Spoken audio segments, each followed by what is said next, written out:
Corona के नए variant ने लोगों के बीच दहशत फैला दी है। दूसरी लहर की तबाही देखने के बाद लोगों को डर है कि कहीं तीसरी लहर सामने ना आ जाए। पर धीरे धीरे अब तीसरी लहर भी सामने आती जा रही है। अभी कुछ कहना मुमकिन नहीं है कि वो कितनी जानलेवा है और कितनी नहीं, मगर फिर भी हमें कोविड प्रोटोकॉल का पालन करते रहना चाहिए। इससे पहले दूसरी लहर का महाप्रचंड रूप हमारे सामने आ चुका है और इस वेरिएंट ने उन लोगों को सबसे ज़्यादा नुकसान पहुंचाया है जिनकी इम्यूनिटी बहुत कमज़ोर थी। हालात अब पहले जैसे ही दिखाई दे रहे हैं। ऐसे में हम सभी को सावधानी बरतने की बहुत आवश्यकता है। हमें अपनी इम्यूनिटी सिस्टम को मजबूत बनाना है। इसके लिए हमें अपनी जीवन शैली में कई बदलाव करने होंगे और आहार में स्वस्थ खाद्य पदार्थों को शामिल करना होगा। कोविड प्रोटोकॉल का सख्ती से पालन करने के साथ ऐसे कुछ तरीके हैं जिनसे आप अपनी इम्यूनिटी को सक्रिय कर सकते हैं। इम्यूनिटी कितनी ज़्यादा ज़रूरी है ये हम सबको पता लग ही चुका है। कोविड प्रोटोकॉल का सख्ती से पालन करने के साथ कुछ ऐसे तरीके हैं जिनसे आप अपनी इम्यूनिटी को सक्रिय बना सकते हैं और अपने शरीर को सक्षम बना सकते हैं इस बीमारी से लड़ने के लिए। ओमिक्रॉन से लड़ने के लिए कुछ ऐसे तरीके हैं जो हम आपको बताएंगे। पहला है खूब सारा पानी पीना, यानी कि अपनी बॉडी को हाइड्रेट रखना। शरीर के अंग ठीक तरह से काम करते हैं जब शरीर में पानी की मात्रा बहुत अच्छी हो। सर्दियों में बहुत लोग कम पानी पीते हैं। सर्दियों के मौसम में प्यास ही नहीं लगती तो पानी कैसे पिएंगे? इसीलिए हम पानी की मात्रा कम कर देते हैं। ऐसे में हमसे बहुत लोग कम पानी पीने की गलती कर बैठते हैं। लेकिन याद रखें कि हाइड्रेट सीधे तौर पर आपकी इम्यूनिटी से जुड़ा ना हो, लेकिन ये शरीर को काम करने के लिए, यानी कि किसी बीमारी से लड़ने के लिए सक्षम बनाता है, क्योंकि हमारा शरीर 70% पानी से बना है। तो पानी का पीना बेहद ज़रूरी है। अगला उपाय है हेल्थ चेकअप। जी हाँ, हेल्थ चेकअप। अपने शरीर का रेगुलर चेकअप करवाना बेहद ज़रूरी है। उसको करवाते रहें। इम्यूनिटी को मजबूत बनाने के लिए अपने शरीर पर ध्यान देने की आवश्यकता है।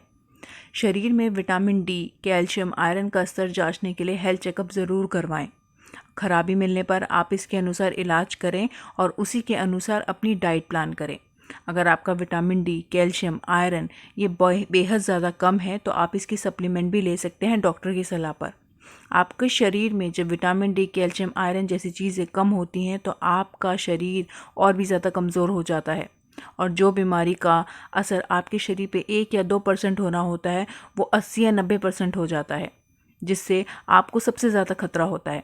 इसलिए अपने हेल्थ पर सबसे ज़्यादा ध्यान दें, यानी कि अपने विटामिन डी को पूरा रखें, कैल्शियम को भरपूर रखें और आयरन का स्तर भी बिल्कुल ठीक रखें।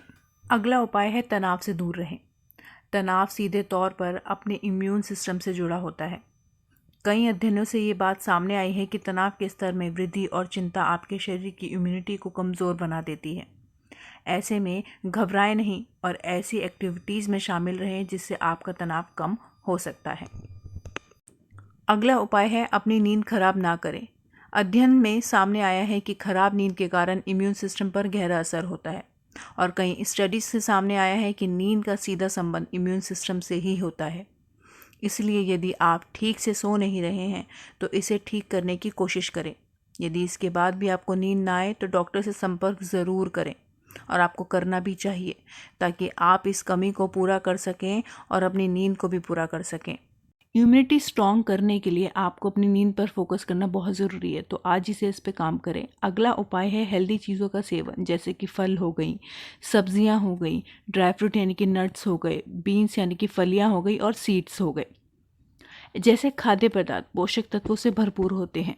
ये सभी आपके शरीर की इम्यूनिटी को मजबूत करने में सहायता प्रदान करते हैं। दरअसल इस खाद्य पदार्थों में मौजूद एंटीऑक्सीडेंट सूजन को कम करने में बहुत मदद करते हैं। कई स्वास्थ्य समस्याओं से जुड़ी पुरानी सूजन को भी रोकने में कारगर होते हैं। इसीलिए सेहत के लिए और इम्यूनिटी बढ़ाने के लिए बेहद ज़रूरी होते हैं। अगला बहुत ही महत्वपूर्ण उपाय है जो कि सबके लिए बेहद ज़रूरी है, स्वास्थ्य के लिए तो बेहद ज़रूरी है और इम्यूनिटी को बढ़ाने के लिए ये सबसे कारगर सिद्ध होता है। वो है आयुर्वेद, यानी कि हर्बल।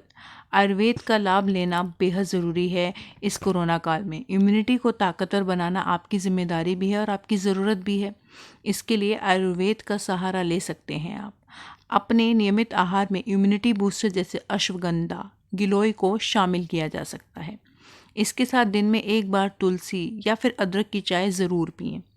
इसके साथ आप काढ़ा भी बनाकर पी सकते हैं जिसमें कि अजवाइन, अदरक, तुलसी, बड़ी इलायची, काली मिर्च और दालचीनी डालकर आप इसे पका के ले सकते हैं। अब आपको इसको लेना कैसे, 1 ग्लास पानी लेना है और इन सबको डाल देना है। इसको तब तक पकाना है जब तक ये आधा ग्लास ना हो जाए, और उसके बाद आप इसे चाय की तरह ले सकते हैं। जिनको ये कड़वा लगे वो इसमें शहद या फिर गुड़ मिला सकते हैं, क्योंकि सर्दियां हैं तो गुड़ बेहद सही रहेगा इसके लिए। तो आज के लिए इतना ही। आई होप आपको ये वीडियो अच्छी लगी हो। अगर आपको ये अच्छी लगी है तो इसे लाइक कीजिए, शेयर कीजिए और मेरे चैनल को सब्सक्राइब कीजिए। धन्यवाद।